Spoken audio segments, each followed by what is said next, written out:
te gaan en dan met ander ouens se bote vis te vang. Ja, net my skipperslisensie kry, dan is ek kaptein van my eie skip. Sy nie pragtig nie. Klare naam vir haar. Gaan haar na my vrou vernoem. Poplap. Dis so romanties. My oom Errol het ook sy boot na sy vrou vernoem, so klein rubberdakkie. Anna Kopsee. Boeboe, tafel 3 se chicken mayo platters. Is oom al reg vir 'n bietjie nagereg? Bietjie later. Hierdie koffie.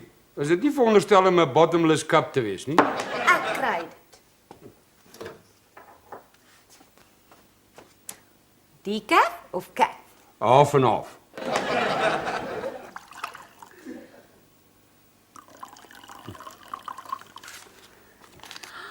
Haai, ek kan nie verwag oom moet my tip nie. Ek wil hê vir my paar blikkies katkos gaan koop. Poppie se kat het 'n kleintjie, Saartjie, nogal damn oulik. O, moet ek nou gaan? Nee, in jou lunchtyd.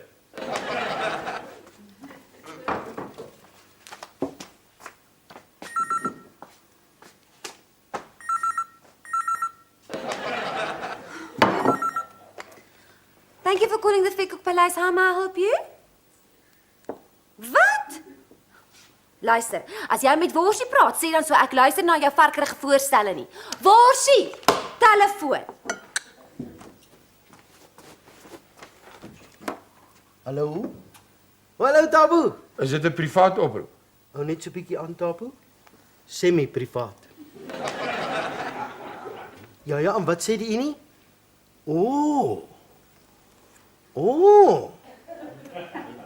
En as die bestuur aanhou om so harregat te wees? Dis goed as mense jou reg te ken. Dankie Tabu. Sien jou vanaand. Cheers. Wat bedoel jy semi-privaat? Dis 'n appel jou oor werk bel. En wat sê hy van die